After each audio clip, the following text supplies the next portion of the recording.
Why does the hiring process take so long? And what can you do about it? Let's discuss.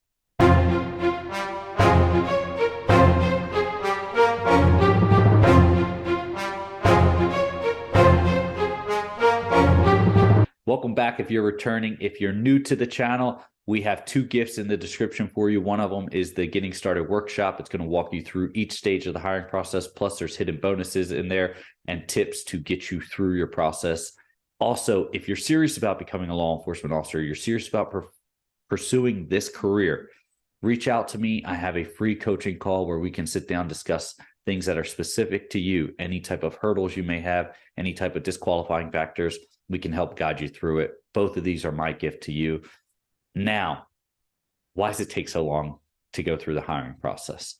There's a couple reasons to this, and there's a few things you might be able to do about it. First off, each hiring process is set for a timeline. So they put out a billet announcement with the intent to try to get multiple individuals hired to make certain academy dates. Some departments only have academies biannually every 2 years, or excuse me, I'm sorry, twice every year, right? So they'll have an academy start in maybe January, and then maybe academy start in June, or maybe one start in February and then one start in July. It just depends.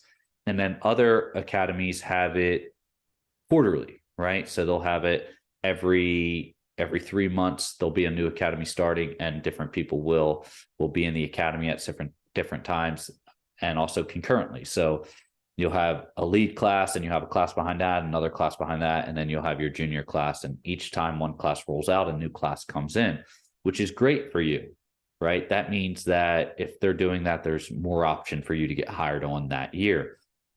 A lot of other places utilize public academies, such as community colleges that have police academies and other academies that have open billets. But the problem with that is they're all fighting for billet spots. They're all fighting for a chance for them to send their candidates in, their new hires in, to get on. So that can delay the issue too, which means, hey, we're going to hire you, but oh wait, we don't have an open academy for you. So they're not going to want to bring you on and be paying you that entire time when you're just sitting around and you can't perform the functions of a law enforcement officer if you need to go through the academy. If you're a lateral, or you have an academy under your belt from previously and it's still eligible and still valid, then chances are you won't run into this issue. But if you're a new hire and you're going through the process for the first time, or you're going to get hired as a police officer for the first time, you're at the mercy of the academies and what billets are open. And it doesn't matter if it's an independent academy where it's the own department's academy, or it's a public academy where multiple agencies send their candidates there. These are all part of the problem of why it takes so long.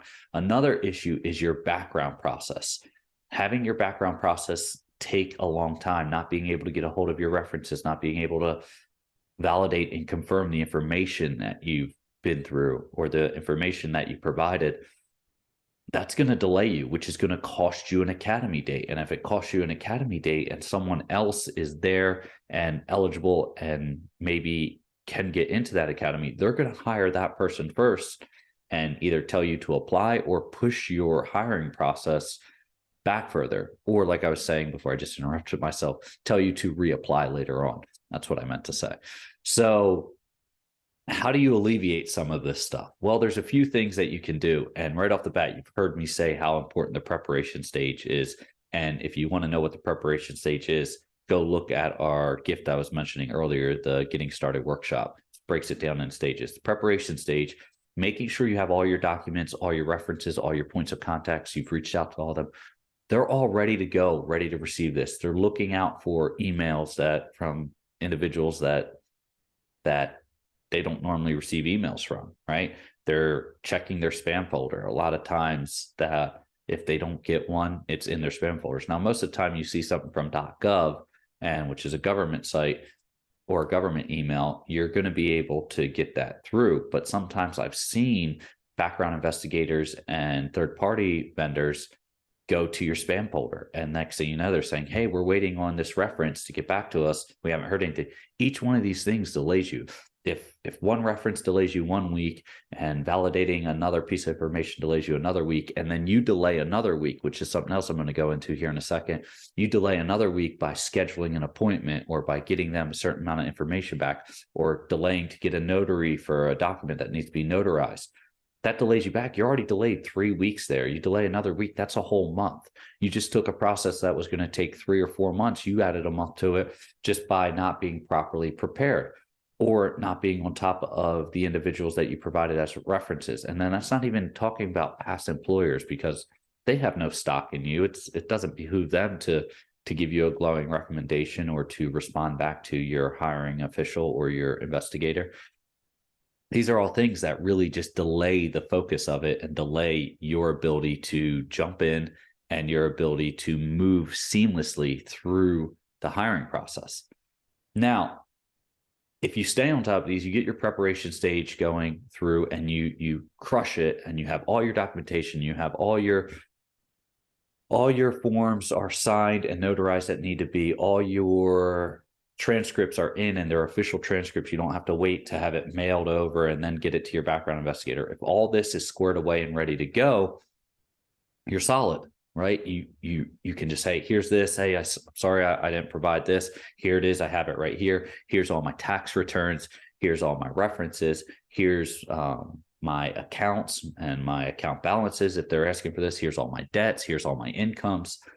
Everything like that is what can help you. Now, if they say, hey, fill out this application, you apply, right? And then they say, hey, fill out this form and get this back to us within 3 weeks, and you take 3 weeks to get it back to them. You've just delayed your process 2 weeks, right? Because I think you should at least sit down if you're filling out a background packet and spend a week doing it if you have the time.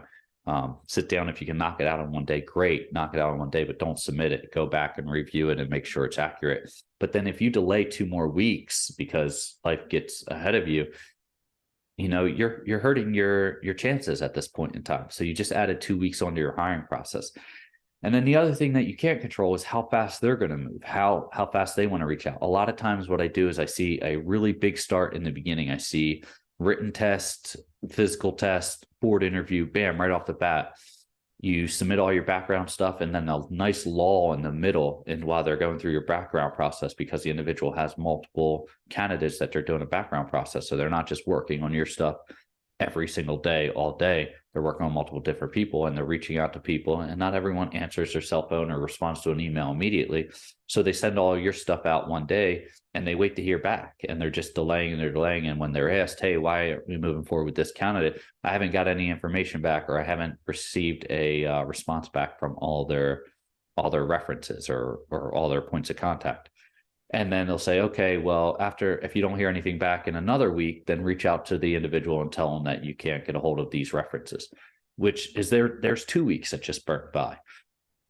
So, these 2 weeks, these 3 weeks, these 5 weeks, next thing you know, you're up to 2 months, and your process got delayed 2 months, all due to the fact of your preparation, the lag in the background process. And then the last part is the scheduling. If you're one person that likes to schedule everything out the farthest, and you say, hey, you need to take your polygraph, or you need to take your med review, or you need to take your psychological exam, and you say, hey, okay, I'm going to schedule that in 2 weeks, right? At the latest possible time you can schedule it so that you can prepare. That's great and everything. I'm all for you preparing for it.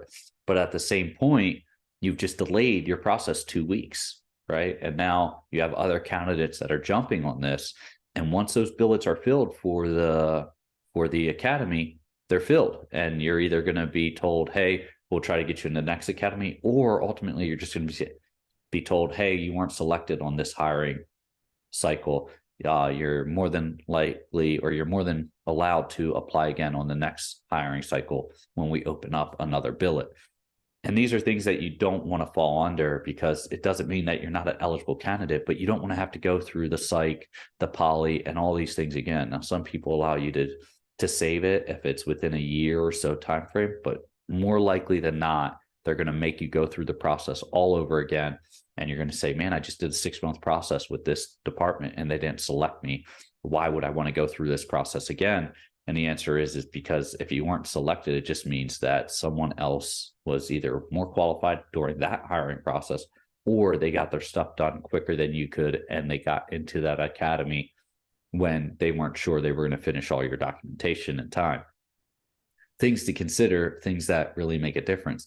The last thing I would say is, and we have videos out on this, is learn how to follow up properly. If you haven't heard anything in 4 weeks from your hiring official, it's time for you to check in, right? You need to check in, do it professionally. We can help you draft that email if you need to, but do it professionally and make sure you're reaching out to them effectively. Don't pester them, right?